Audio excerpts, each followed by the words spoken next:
You might have wondered why almost no teacher talks about sex and all it entails. So let's get to it, shall we? Most people today are more confused around sex than they realize. In itself, sex isn't really anything too complicated. The real problem, however, starts when thought gets involved. The mind turns it into an idea of identity, morality, or success. Sex becomes a seal of approval when you have it, or a sign of failure when you don't. Masturbation gets lumped into the same mess. Some treat it like a crime, others use it as a crutch. In both cases, there's a story playing in the background. You'll hear it all around the internet. If you do it, you're wasting your life energy or you're lowering your vibration, leading to all kinds of undisclosed consequences. But, and this might shock you, none of that is actually true. Desire, lust, or whatever you want to call it, is just a natural body response.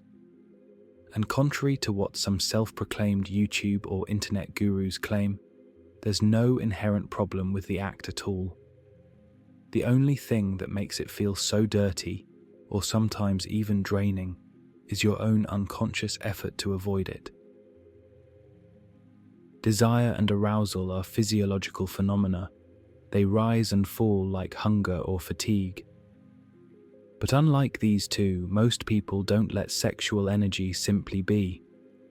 They create a story around it, trying to control, deny, redirect, or spiritualize it. Some try to hold onto it as if it's a finite resource. Others try to silence it out of guilt. And guess what? Both paths are wrong, for the lack of a better term. They come from the same misunderstanding, that there's a separate you who must manage everything perfectly to be enough. If you're masturbating out of boredom or to avoid facing uncomfortable emotions, then yeah, of course it's going to leave you feeling dull. But not because you lost some magical power. It's because you were using the orgasm like a pause button. It's really no different than drinking when anxious or scrolling your phone when sad. The issue is compulsive escapism. When you bring attention to the process, it becomes less about getting somewhere and more about simply being with what's happening. So instead of using masturbation like a drug, why not do it while you don't feel any guilt or depletion? Make it simple. No fantasy addiction, no aftermath of self-judgment. You touched your body. It felt good. It ended. You moved on. No drama, no problem. The same goes for sex. You're not doing anything wrong by wanting it or enjoying it. But once it becomes something you're using to prove a point to yourself or anyone else, it's a problem. People like to turn it into some form of competition.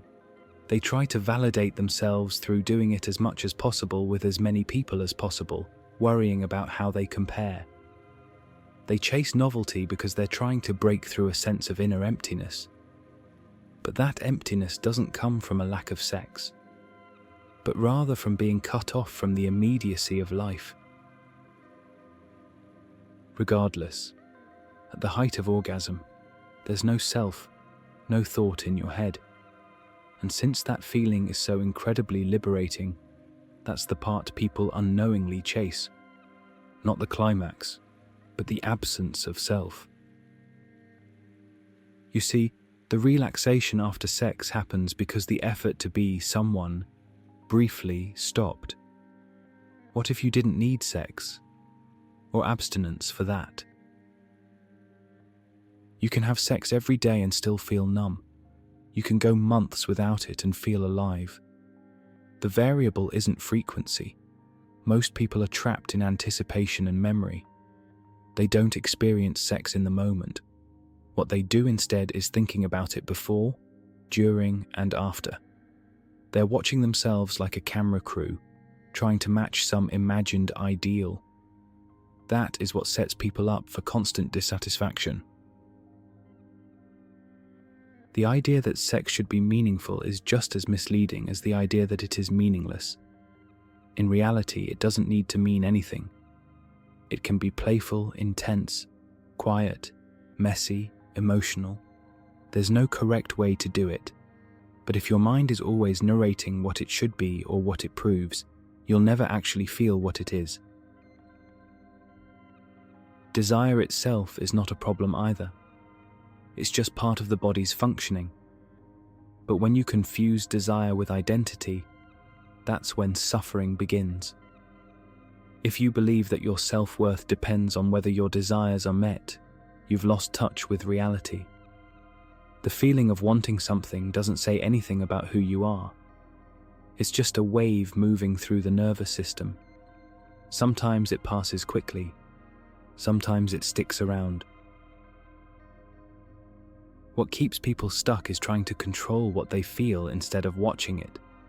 They try to suppress their impulses, and then those same impulses start to control them, or they act out every desire reflexively, hoping it will lead to fulfillment. But unconscious indulgence doesn't bring peace. It just wastes time.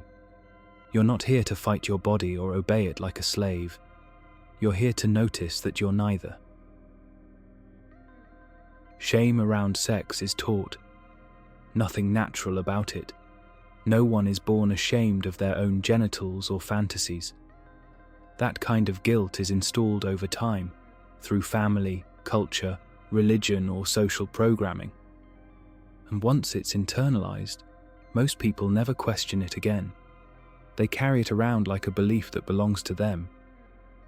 But it doesn't. Once you realize it's not yours, it starts to fade. That might also be why most spiritual teachers never touched the subject. They knew people would misuse the message. Look at what happened during the hippie movement. The second someone said, "Everything is love," it turned into an excuse to avoid responsibility and chase endless hookups. Teachers like Nisargadatta probably kept quiet about sex for this exact reason. They just didn't want the teaching to become a free pass for escapism. Some people try to spiritualize sex as a way to bypass the guilt. They make it into a sacred act, wrap it in rituals, or frame it as some kind of cosmic merging. That's fine if it happens naturally. But it often becomes just another way of making sex acceptable to the mind. You don't need to justify sex with sacredness any more than you need to justify taking a nap. It's just a thing the body does. Sometimes it connects deeply, sometimes it doesn't. That doesn't make it wrong. The porn industry runs on fantasy, but so do a lot of people's minds. Porn isn't the issue. It's what happens when people get lost in it, when it replaces reality, or when arousal gets linked only to exaggerated, scripted visuals. Over time, this can deaden the senses. Real bodies and real intimacy might start to feel too slow or not exciting enough. If that happens, the solution isn't to ban porn. Humans will always find a way to destroy themselves, even more so if something is forbidden. Just take responsibility and reset your sensitivity. Take a break. Touch your body without external stimulation. Notice the texture of real arousal. This kind of sensitivity is what people are really after. Not better orgasms or more partners. They want to feel alive. But aliveness comes from less effort to become something you're not. You don't need to stop masturbating. You don't need to stop wanting sex. You don't need to adopt some rigid path of discipline. None of that truly matters. The one thing you should do is to stop lying to yourself about why you're doing what you're doing. If you're chasing pleasure to escape discomfort, admit it. If you're avoiding pleasure to feel in control, admit that too. Neither path makes you more enlightened. What brings clarity is attention. Just honest, moment-to-moment noticing of what's actually going on. So, if you've ever had sex and felt like you were just playing a role, you're not alone. A lot of people aren't really there during sex. They're running on autopilot, too busy worrying about their performance and how they compare. It destroys the connection this beautiful act should create and instead turns it into a transaction. And the worst part is that most of us think this is normal. That's what happens when you grow up in a culture that sells sex like a lifestyle brand, but avoids real intimacy like the plague. Dating apps make this worse. You're trained to swipe through people like snacks, constantly scanning for someone worth your time, while you secretly hope they'll be the one to make you feel something again. It's the digital version of going numb. And when sex finally does happen, the pressure to perform or impress is through the roof. You want to seem effortless. You want to appear cool. But deep down you're measuring everything. Your body, their response, how quickly you climax, whether they'll still want to see you after. Sex in this context turns into a high-stakes social event. One mistake and you're ghosted. One missed cue and you're labeled selfish. That kind of pressure kills curiosity. It kills play. It kills truth.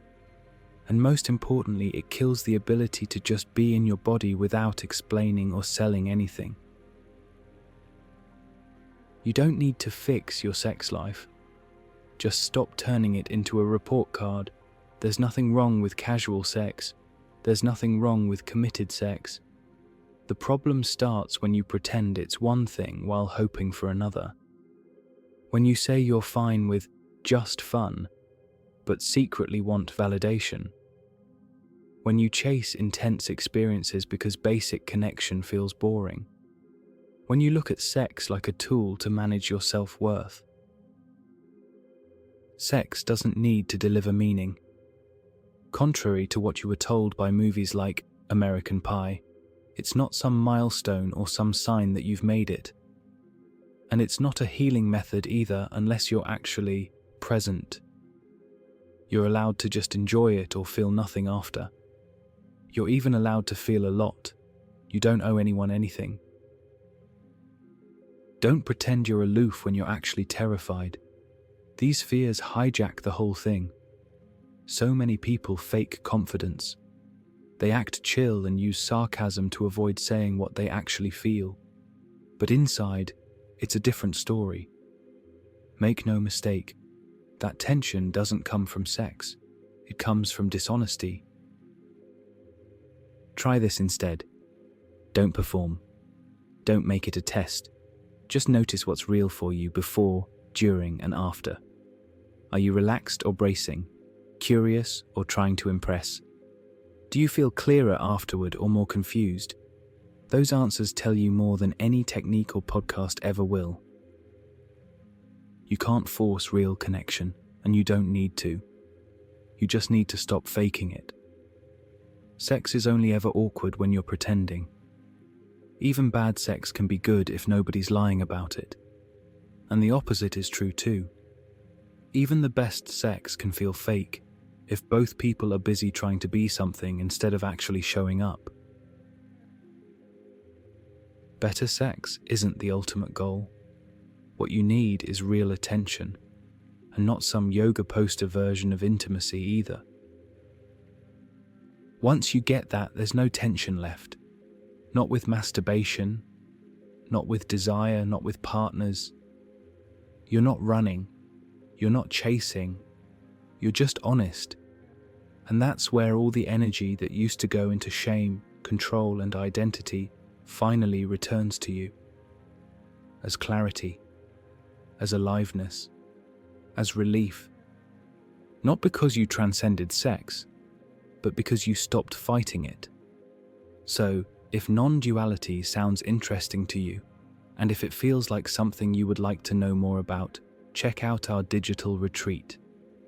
We have created a more structured approach that will guide you from the sheer intellectual understanding you get from just watching videos on YouTube to actually seeing for yourself what non-duality is and making it a part of your own experience.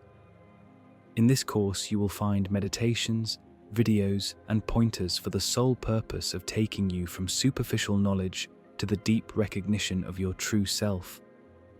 There is also a free guided self-inquiry available on our channel, which might already be enough. All info is in the description box below.